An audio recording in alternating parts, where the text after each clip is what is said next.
we realize at this moment that our nation has heard our plea for help here in New York City.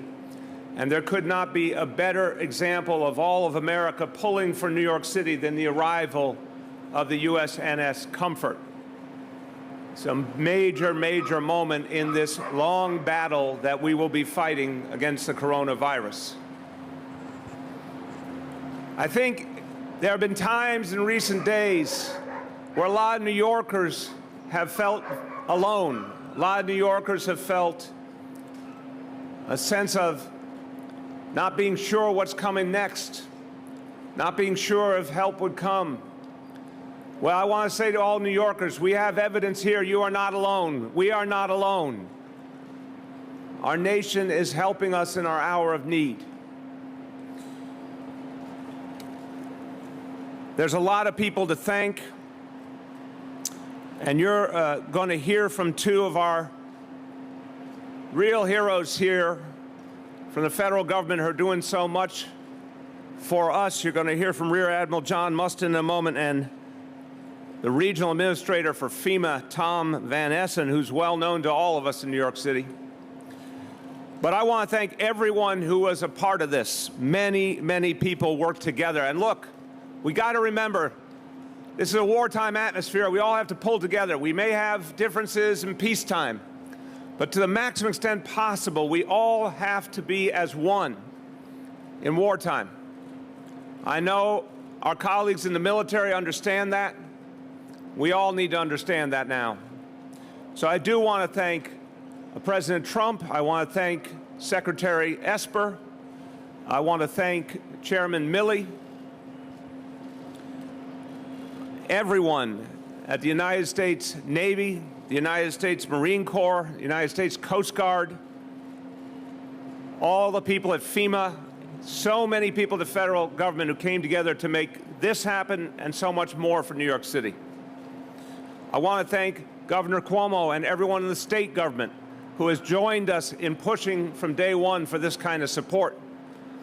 I want to thank, from our administration, everyone who worked to get the dredging done, working with the military. I want everyone to understand, and Admiral Mustin will affirm this ship is here ahead of schedule because the amazing work of the military, it's here ahead of schedule because the dredging was done faster than anyone knew it could be done to allow this ship to dock. I want to thank everyone at the City Economic Development Corporation, our emergency management team, and also, of course, the State Department of Environmental Conservation and the Army Corps engineers. Everyone pulled together. This was supposed to take 2 weeks to make it possible for this ship to dock. They did it in 8 days. And that means help has arrived quicker, and we're going to be able to do the life-saving work right now. Want to also thank from the military, one of the leaders who did the work to make this moment possible, Marine Corps Colonel Brian Duplessis, who's with us. Thank you, Colonel. And from my team, Deputy Mayor Raul Perea Hense for Health and Human Services and Commissioner James Hendon, Department of Veterans Services. Colonel James Hendon, thank you. So, with this ship comes an extraordinary complement of talented individuals in service to our nation, 1,200 medical staff and sailors here to help us all. 750 beds will be put into play immediately to relieve the pressure on our hospital system. Let me be clear that this is such a crucial part of the plan we are putting in place, but I want you to understand the sheer magnitude of the plan. We need to triple our hospital bed capacity in New York City by May.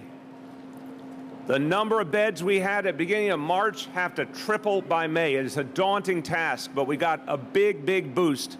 The arrival of Comfort. This is like adding a whole nother hospital to New York City. It's like, think of all the big hospitals in New York City, Bellevue and all the other famous hospitals we think of. It's like another one of them just floated right up to help us right now. And I hope New Yorkers know that this is something we've been fighting for, and we're going to be fighting for a lot more help, because this is just the beginning. My job is always to tell you the truth And I'll tell you when we get the help we need, and I'll tell you when we need more help. I'll tell you when we're getting into the thick of the battle, and I'll tell you when we're coming out of the battle. Right now, the toughest weeks are still ahead. But we are grateful. We are grateful for every doctor, for every nurse, for every ventilator, for the supplies, for the beds, for everything that's come from the comfort and everything that has come from all over the country. And I have to tell you, it's the federal government, it's the state government, of course, but it's also the companies that have come forward offering help. People we've never met, individuals who come forward with supplies, healthcare workers who have volunteered. It's the United Nations, which came up with 250,000 surgical masks and got them to us right away. We're seeing amazing offers of help, and people are moving fast to get help to New York City, and we appreciate it. We need it. So let's look forward. Let's pray. There's going to be a lot more days like this when people can see our nation stand by us. And then I affirm to you, when the battle is done here, New York City will stand firm for the rest of our nation. New York City will be the first to donate to the rest of our nation. We will send the ventilators, the supplies. We will ask our doctors and nurses to go to the front wherever it is in this nation, because our country was there for us, and we will be there for our country. A few words in Spanish.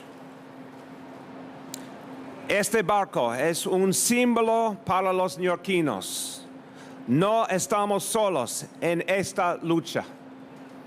Haremos todo lo posible para tener la capacidad que necesitamos.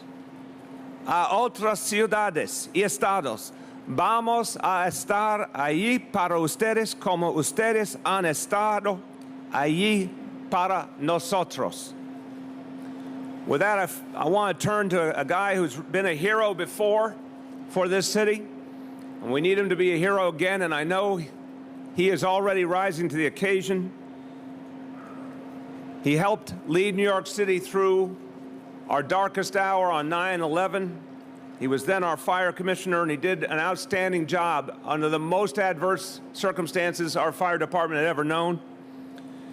When he became the regional administrator for FEMA, he could never have imagined this day, nor could any of us. But I said to Tom earlier, thank God he is where he is now. I think God had a plan for him because his city needs him again. My great honor to introduce the regional administrator for FEMA, Tom Van Essen. Von Essen, my apologies. I kind of vanned that. Thank you, Mayor. Yeah, it's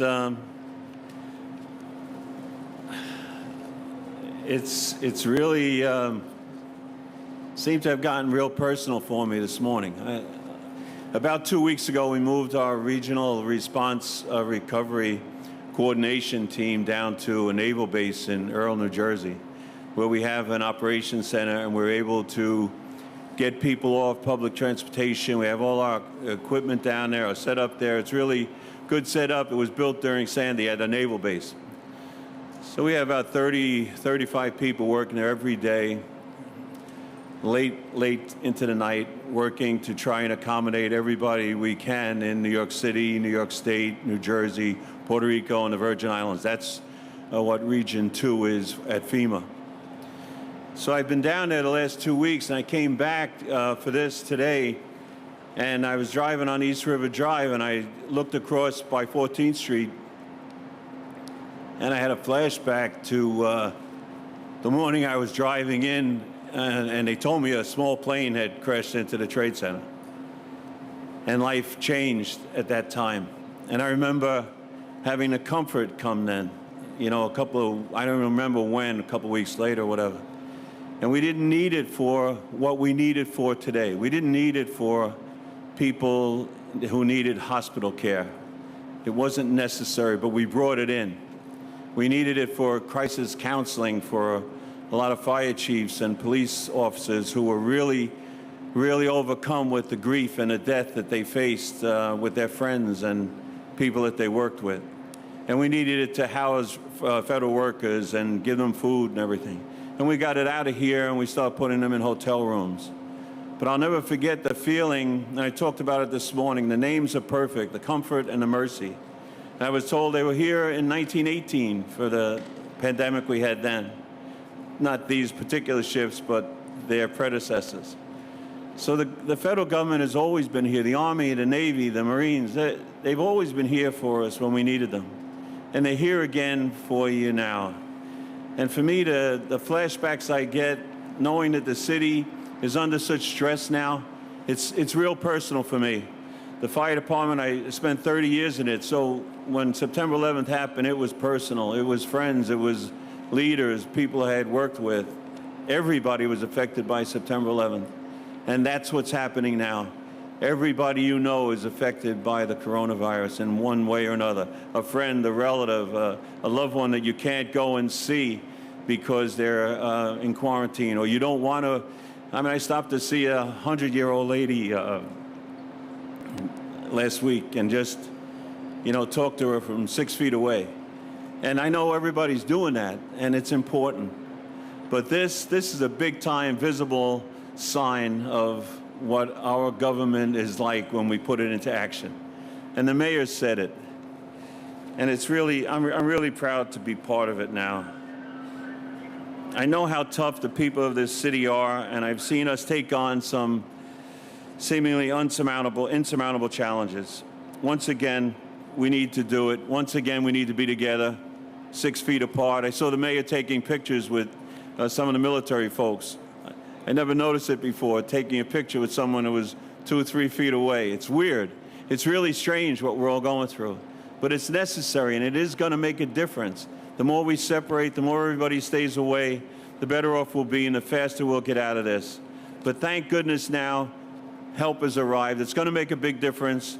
FEMA's working with the city, with the state, to supply everything we possibly can, working with HHS to get as many medical people here as we can, people to help us with the forensics and the mortuary problems that we're going to have, because we are going to have an awful lot of folks that aren't going to make it. But we're doing the best we can, and it's an honor to be back in the middle of such a tough battle that we have in front of us. With September 11th, it seemed like every day we were fixing stuff, and it was getting slightly better. The grief, of course, was enormous. But the operation seemed to get slightly better every day. With this, it seems to be, we're not there yet. It's not going to get better. It might not get better for us here in the city for weeks, maybe a month. I hope not. I don't know. I listen to Dr. Fauci and hear about models and worst case scenarios, best case scenarios. We just don't know. So we are preparing for the worst case. And that's all we can do at this point. And we're doing a good job. And we're here for you. Thank you. Thank you so much, Tom. Now, such an honor to bring to you the military leader of this effort. He comes from a family long connected to the U.S. Navy. He is someone we're thinking about right now as one of our saviors, one of the people who led the forces that came to help us in our hour of need. But his day job is Vice Commander of U.S. Fleet Forces.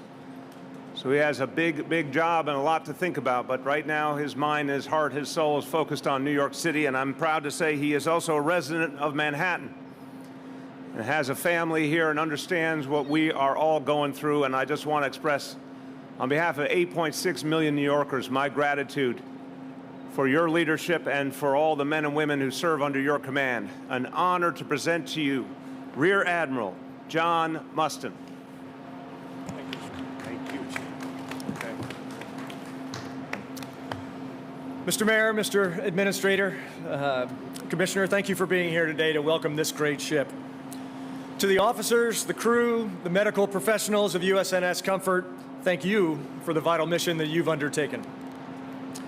I'd also like to recognize and thank the many contributors who worked tirelessly behind the scenes to make this day possible. Each of those who helped to fit out and prepare this ship in record time, from the maintenance community, to the dock workers, to the ship's company, to the doctors, to the dredgers, thank you, all of you, for the agility and professionalism that you have all shown over the past few weeks. That focused collective effort will save American lives. Today, I also want to recognize that not all of our nation's heroes wear military uniforms. Especially today, we acknowledge that many wear scrubs. Let us not forget nor fail to recognize that the doctors and nurses across America, those who are treating patients in these unprecedented times, they are all heroes. And like those heroes, the unmistakable white hull and red cross of this great ship have been a welcome sight around the world, standing at the forefront of our humanitarian missions overseas. This ship represents all that is good about the American people, all that is generous, all that is ready, responsive, and resolute. Like her sister ship, the USNS Mercy, which recently moored and is already serving patients in Los Angeles, this great ship will support civil authorities by increasing medical capacity and collaboration for medical assistance. Not treating COVID-19 patients, but by acting as a relief valve for other urgent needs, freeing New York's hospitals and our precious medical professionals to focus on this pandemic.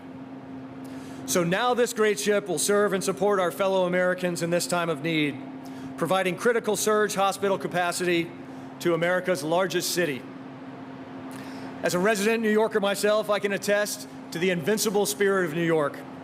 From the ships that she built in World War II, to her unflappable determination following 9/11 and Hurricane Sandy, I have great confidence that New York will weather today's storm as well, this time with the support of another great American community, the naval families on board and supporting the crew of the USNS Comfort.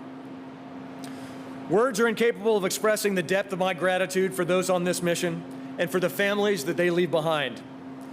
The men and women on board Comfort are mothers, their fathers, their sons, daughters, sisters, and brothers. And while our lives may look drastically different today than they did even a month ago, the circumstances for these men and women are no exception. They left their families during this uncertain time in our nation's history knowing that they can make a difference. That is what the U.S. Navy does, and this is an example of Americans helping their fellow men. I know that for our military families, social distancing is not a new concept, but rather a frequent reality. And I remain grateful for all that each of them do for our nation and for our communities every single day. As you heard from the administrator, the last time this great hospital ship, all 70,000 tons of her, was in New York was in the wake of 9/11, where she served as a respite and comfort for first responders working around the clock. Today, like then, we bring a message to all New Yorkers. Now, your Navy is returned, and we are with you, committed in this fight.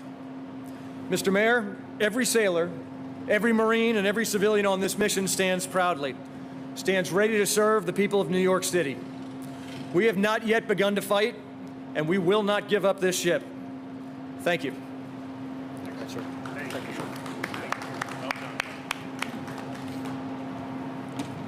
Beautifully said, Admiral, and thank you so much. All right, we're going to take questions now from the media, and just please project your voices so I can hear you well. Go ahead. Oh, we have microphones, even better.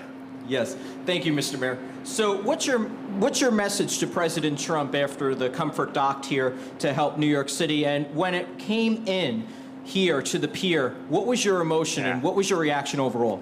It's a very emotional moment. I went up on the roof here to watch the Comfort come in, and I had this incredible feeling of peace, actually, that help was finally coming, that we were not alone. And I just have a reverence for the military. I come from a family that had a deep involvement in the military. I have a reverence for the military. Feeling the presence of the United States military here just gave me a sense that things were going to be okay. And just it's such a moving sight. The ship is so impressive. It just looming there in our harbor, you know, was like a beacon of hope. And it really felt that way to me. My message to the president is thank you, and we need more help. And that's not because any of us likes to have to say that, but because it's true. The toughest weeks are ahead. We are bracing ourselves for something we've never seen before in any of our lives. And the federal government, in many ways, is the only force that can help us to reach the level of preparation we need to save every life we can save. So I'm going to keep calling the president. I'm going to keep appealing to him to get us all the help we need for these really tough weeks. And then again, we will turn around and help everyone else in this country right after. I'll go to this side. Yes. Mr. Mayor, as you know, normally this time of year we'd be very busy and focused on the state budget Yes. in Albany. I just want to ask, I know it's kind of a secondary issue now, but there is a lot getting crafted up Yes. there. Do you have any concerns in terms of what you've been hearing in terms of how the city will be affected? I have real concerns. I have deep concerns because what's being discussed is essentially health care for people who need it. When we can talk about the Medicaid budget, but that's, I think, the wrong way to think about it. What it equals is health care for people who need health care right now and need it more than ever because of the pandemic. I spoke at length last night with Speaker Carl Hastie and Majority Leader Andrea Stewart-Cousins.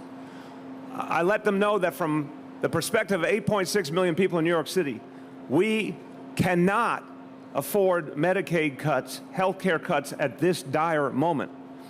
The state must accept the Medicaid funding that was in the third stimulus bill. We need that money to be accepted, and we need to make sure that the health care so many people are depending on is not disrupted. So I understand that the state has a budget challenge. We have a huge budget challenge. I mean, I'm right now in the middle of cutting a huge amount out of this budget for this city right now. But what I will not cut is health care. And I said that the other day. We're going to find some really tough cuts we have to make, but it will never be about health care. It will never be about the fight against COVID-19. So I urge the state, accept the federal money, do not cut Medicaid, do not cut health care for New Yorkers who need it. Okay, well, just keep going back and forth. Whoever's at the microphone, go ahead. Can you tell us what kind of services the ship will be providing, and how will it be decided what patients will be going to the ship and which patients will stay at the hospitals? I'm going to start, and I'll let the Admiral join in, obviously. What I have to explain to everyone, I think it is such a shock to hear this that people are still kind of adjusting to it. The intensive care units in our hospitals used to be a small part of our hospitals. Again, at the beginning of this month, we had about 20,000 working hospital beds in New York City. What we have to do is convert as many as possible, potentially almost all of those traditional hospital beds into ICU beds. We have to make whole hospitals into intensive care units to get through these next weeks. That's how dire, that's how tough this situation is. If we're going to turn a hospital, I mean, think of Bellevue, think of NYU Langone. You go by these huge buildings, they're going to be all ICU if we can bring all the pieces together, the staff and the equipment and everything. Well, what happens to everyone else who doesn't need intensive care? We have to have hospitals for them too. What happens to people who've been infected with COVID-19 but are not at the point where they need intensive care, hopefully on the way to recovery? They need a hospital bed in many cases too, but we can't put them in an intensive care unit, which has to be reserved for those we're trying to save. So what the USNS Comfort allows, and Javits Center and so many other places being developed right now, is the ability to take all those other patients and give them care. And each location will be different, but it will allow us to keep a healthcare system going while we convert the core hospitals into something we've never done. And this is beyond anyone's imagination. I asked the head of our public hospitals, Dr. Mitch Katz, I said, have you ever heard of any place where they had to turn hospitals into all ICU? He said, no, no one's ever come near having to do that in the last 100 years in this country. But because the Comfort is here, because of what's happened at Javits Center, we're going to have the ability to do that and save a lot of lives. Admiral, you want to join in? Just in terms of the specifics and the mechanics, we've been working very closely with the local healthcare officials to determine what that process looks like. So frankly, we are prepared to receive, and we trust the screening process that is in effect at the Javits Center so that we will receive advance notice so that the ship can prepare to receive the patients. But in terms of what the healthcare providers determine are the best patients for us, those are the ones that we would expect to receive. Question. How can you take us to the mechanics of this transfer of patients? How are you communicate this to the patients? what kind of situations are these patients experiencing, and are the families going to be able to visit them on board of the Comfort? All right, I'm going to start, and I'm going to give you the disclaimer right away that all of this is being worked out in real time. So I guarantee you we're not going to have all those questions and all those answers today, because we're literally in a wartime situation, building it as we go along. Dr. Raul Perea Hense, Deputy Mayor, if at any you want to jump in on any of these questions about procedure, please do, or Admiral as well. I think the common sense basic answer is we're going to work out the protocol between all the players, how to get the right patients to the right locations. Again, reserving the hospitals for ICU to the maximum extent possible. Some places will specialize in convalescent COVID-19 patients, meaning patients on the way to recovery, no longer intensive care. Some places will specialize in all sorts of other medical needs that require hospitalization. Because remember, all the folks with heart disease, all the folks with cancer, there's still so many people that will need hospitalization for other things that are not COVID-19. So we're working out those protocols right now. As to things like visitation, I think a fair statement would be the normal rules will not apply. I'm the non-doctor telling all New Yorkers right now. We're going to always try to respect families, but we have to be clear that the normal rules of going to a hospital just aren't going to exist in this kind of wartime environment, and people should get used to a different set of standards. It will be determined for each location what that is, but there's going to be such urgency dealing with a huge uptick in cases that we can't do all the things we normally do. Admiral, you want to add, or Deputy Mayor? Nothing to answer. Okay. Deputy Mayor? Yes, as the mayor outlined, we have stood up a hospital executive committee, which includes all the public hospitals, the voluntary hospitals, the independent hospitals, and the command from Comfort and Javits. There's a screening mechanism, very complex, in order to allocate who goes where. As the mayor pointed out, we are prepared to convert as many of the regular beds in all hospitals in the city into ICU beds. Hopefully we'll get the ventilators, so the most severe cases end up being taken care of there. The visitation piece will require a screening like we're doing for everyone right now. So if there's any risk that a patient that has no COVID-19 that is being taken care of here at the Comfort has a relative that could be potentially infected, of course, there will be screening for them not to come in. You had said that by Saturday you would decide whether or not to close the playgrounds. Why have you left the playgrounds open when, for example, Hoboken has closed its parks and Bergen County has closed its parks?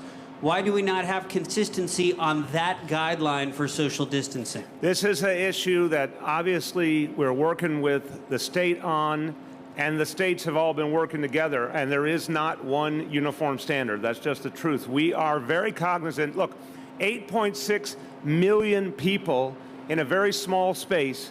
I don't think taking away parks is a great idea unless we have evidence that people are not following the rules in a really substantial way. I have had this conversation daily with our police commissioner. He says overwhelmingly they are seeing compliance. We know warmer weather is coming, not today, but warmer weather is coming. We're going to watch carefully. What I said yesterday is this. Right now, the police and all our agencies are authorized to use fines. We've given enough warning, enough education. Anyone who, if you, Andrew, were in the park and an officer said, sir, you're not practicing social distancing, I need to move, and you said, I'm not going to move, they're going to say, sir, you're about to be given a fine, this is your last chance. And if you don't move or you don't follow the instruction, you're going to get a fine. If we see any basketball courts where there's games going on and we've warned people to stop, we're going to take down the rims, we're going to take out tennis nets, we're going to take out soccer nets, whatever it takes. On the playgrounds, if we see individual playgrounds where there's non-compliance, we can close the playground. If we see it broadly, all the playgrounds will be closed. But to date, based on the sheer facts coming back from the police department, parks department, non-compliance is limited. You will find some instances, I'm sure you will, Andrew, but not enough to tell 8.6 million people they cannot have parks. And that's the balance we're trying to strike. Thank you, Mr. Mayor. Yesterday we heard the pretty scaring numbers from the federal government. Do you have any particular forecast and scenario for the city? I mean, particular for New York City. I've been real honest with New Yorkers. At this point, we assume at least half of all New Yorkers will contract this disease. Again, consistently we see for 80%, that means thankfully a fairly mild experience that they get through okay, recover quickly. But right now, at least 50%, it could be substantially more. We see this horrible increase in the number of deaths. And I've been honest, I think the weeks ahead will be tougher. To date, I still fear that the worst is not going to be April, but actually in the beginning of May. But no projection is perfect. I guarantee you, and I wish I couldn't, but I guarantee you that April is going to be exceedingly tough. And we have to understand that any projection of things being all okay by Easter, there's just no way that's true for New York City. This is a question actually for the former Fire Commissioner, Von Essen. Hi, Commissioner. Can I ask you a question over here? Hey, welcome back to New York. Oh, thank you. I never left. Well, great to have you here now. I'm wondering, you mentioned mortuary logistics. What are you working on right now? What's the current city capacity to hold the deceased? And is there any consideration of turning places like MSG, Madison Square Garden, into a mortuary facility? No, fortunately, we're not thinking of anything like that. But we are sending refrigeration trucks to New York to help with some of the problem on a temporary basis. I was speaking to Commissioner Criswell this morning. We've sent, the military has sent 42 folks to the Manhattan Medical Examiner's Office to help over there. And we need, New York City has, we in New York City have a desperate need for help over in Queens, and we're working on that as we speak. There's folks trying to put it all together. There's only so many of these teams that the military has. We have 50 states and a couple of territories and commonwealths that we're trying to not hold back resources, but trying to make a plan ready that works for the whole country. So it's difficult, but everybody's trying, and we will get more help here for New York. Thank you, Mayor. Clearly, as you pointed out, this is a very visual representation of the help that's arrived. But can you give us a clearer sense of how much more help is going to be needed? I mean, if you will, how many equivalents of the comfort does New York City need to get through the worst of this, sir? Yeah, it's a great, great way of thinking about it. Think of this ship, which is 750 beds to begin, has a capacity potentially of 1,000 beds. So here's the way to think of what we're all working on right now. We started with around 20,000 working beds in New York City. We have to get over 60,000 by the beginning of May, according to what we know now. Like adding 40 U.S. comforts. I mean, that's the magnitude of what we're talking about. And the amazing thing is that we believe with enough people working together that we can get there. As hard as that sounds, you know, here's this extraordinary contribution from the federal government. Here's a Javits Center where they're talking about up to 3,000 beds right there. The surge capacity in the hospitals, where every hospital is adding 50% more beds. That's on top of that original 20,000. They're all finding additional beds to add in their facilities, you know, creating new spaces. Mitch Katz said a long time ago, he can turn a cafeteria into an ICU if he needs to. He can put up a tent in the parking lot, turn it into an ICU. And then the hotels and the other buildings that we'll be moving to. So it's a Herculean task. It's never been attempted in the history of New York City. We believe that's the number. We'd love to find out it's a lesser number. But that's the number we're shooting for. And I believe with enough work, enough creativity, enough teamwork, we can get to it. Last night, your administration made an announcement about all of the supplies and the ventilators you've given to the hospitals throughout the city to date. I'm wondering how your administration is handling supply distribution to private hospitals, A lot of it has been focused on going to the public hospitals, rightfully so, but I'm wondering if any of these supplies and ventilators have gone to the private hospitals on Staten Island. And, Yes. and I have a second question. Absolutely, and I've had this conversation daily with Borough President Otto to make sure that supplies are getting where they're needed. Yes, the city has provided supplies to Rumsey in substantial numbers and will continue to do so. The supplies for Staten Island University Hospital come from a combination of sources: state, city, Northwell, the Northwell Hospital system. But I'm keeping an eye, and my team is, on all of it. We really don't see a separation between public hospitals, voluntaries, independents in this kind of situation. We're all working together. Remember the other day, we got in 400 ventilators from the federal government. We sent 100 to the public hospitals, 300 to the voluntaries and independents. So that's going to be the pattern, not necessarily that percentage, but that approach. We're all sharing to make sure at any given moment a hospital has what it needs. Go ahead. How are you guys planning to get Go ahead. COVID patients from the outer boroughs to the comfort places like Staten Island? Again, the idea is to keep folks who need that urgent care, that ICU care, in hospitals. That will be converted increasingly to ICU care. Folks who do not require ICU care but do need hospitalization for COVID-19, the goal is to keep them as close as possible, of course, to their home and in their home borough. So we're continuing to build out capacity in Staten Island, and we will continue, as in every borough.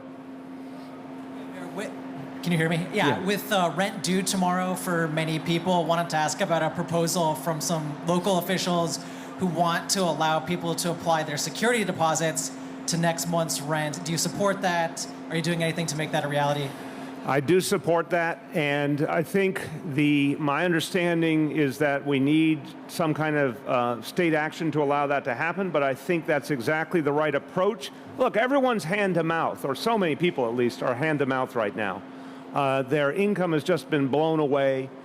Federal help is coming, but that will take time. People need help right now.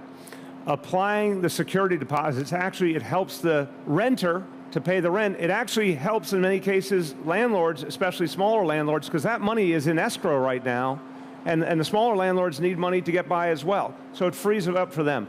There has to be some process to eventually restore that deposit, over time, maybe an installment plan over time. But immediate relief is needed. So I think it's a great idea. We're working with folks at the state level to see how to make that happen. Okay, go ahead. Mr. Mayor, in terms of, you've talked about the ventilators and the hospital beds. Where are you at in terms of the PPE for the hospital workers, nurses, doctors? Where we stand on that? So on personal protective equipment, this week, and I'm always giving you this update week by week, if it ever turns into needing to tell you day by day, I will. This week, in terms of personal protective equipment for our hospitals, we do have a sufficient supply. We have sent it out and continue to send it out around the city.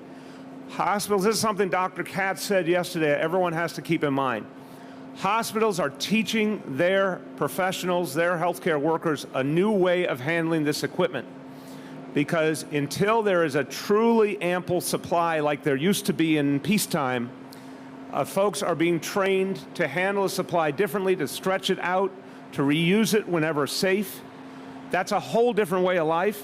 And instead of seeing in the supply closet, a month or two supply, people are seeing less. They're seeing days or a few weeks. And I think it is understandably unnerving to the healthcare professionals.